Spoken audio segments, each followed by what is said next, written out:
আমি বাংলাদেশে বসবাস করি, আমি ছিল জার্মানিতে না।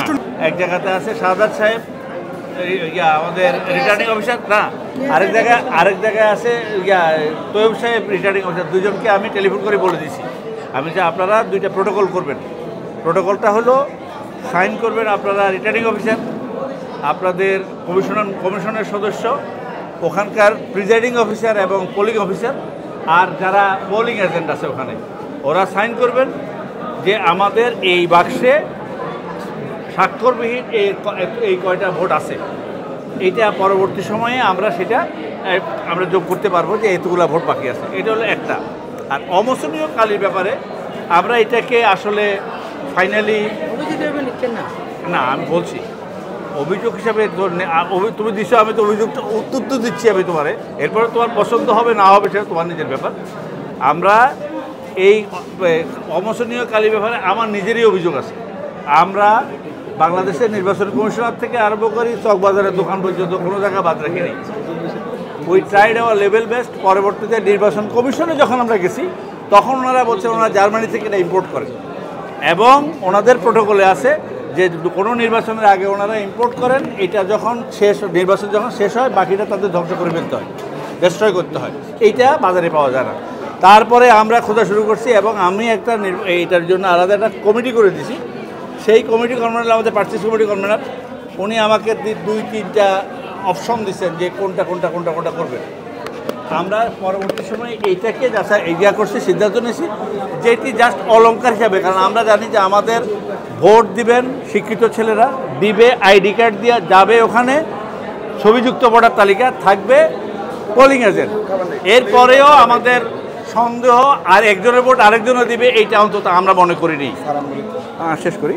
তো এই কারণে আমরা অমোচনীয়কালে যেটা দিয়েছি যা আছে এর বাইরে আমাদের আর সুযোগ ছিল না। ধন্যবাদ। এরপরে আর কি একটা কথা, তোমরা শুধু খোঁজ নিতে পারো যে আমরা নির্বাচন কমিশনে যোগাযোগ করছি কিনা। আর কিছু বক্তব্য থাকলে বলতো। যে ছবির কথা বলেছেন, তো আমি তো যখন বিশ্ববিদ্যালয়ে ভর্তি আবেদন করি আমার কলেজের জীবনের ছবি দিয়ে আবেদন করেছি। তো সেই কলেজ জীবনের ছবি আমি আজকে দেখলাম, এরপরে আজ 6 বছর কেটে গেছে। তো ওই জায়গায় ফেসের সাথে আসলে ছবির অনেকটা ব্যামিল হয়ে গেছে। তো সেই জায়গায় বাইরে যারা ঘুরে তারা ভোট দিয়েছে কি দিয়েছে না এটা আইডেন্টিফাই করার মূল কাজটা হচ্ছে কালি। কিন্তু কালি যখন আমরা দুর্বল পেয়েছি আমরা তো বলবো, আপনিও বলছেন, কিন্তু আমি নিজেও আপনি নিজেও বলছেন অখুশি, আমি বলছি। তো এইটা নির্বাচনের পরিবেশটা করতে আপনারা ব্যর্থ হচ্ছেন। যে আপনি অলংকার হিসেবে উল্লেখ করছেন যে কালি দেওয়াটাকে আসলে অলংকার নাকি একজন আপনাকে এটা স্বীকার করে নিচ্ছেন। আপনি যেটা আমি বাংলাদেশে বসবাস করি, আমি ছিল জার্মানিতে না। সেটা কিন্তু একদম ব্যর্থতাই। আমি বাংলাদেশে বসবাস করি, এটা কিছু বলার নাই। তাহলে আর অভিযোগ কি দিব? আপনি অলংকার হিসেবে বলছেন সেটা কিছু বলার নাই স্যার। যেখানে দায়িত্বশীল জায়গা থেকে এভাবে বলতে পারেন না স্যার। আমি যে বুঝতেছি, আমি দায়িত্বশীল জায়গা থেকে বলছি এটা অলংকার ছিল আমার জন্য। হ্যাঁ বলো।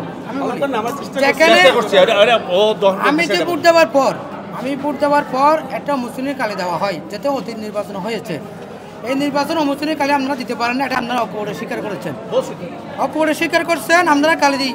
এটা আমাদের যে অভিযোগ হচ্ছে একটা বিশেষ প্যানেলকে সুবিধা দেওয়ার স্বার্থে, জালভোট দেওয়ার সুবিধার স্বার্থে আপনারা এটা করেছেন।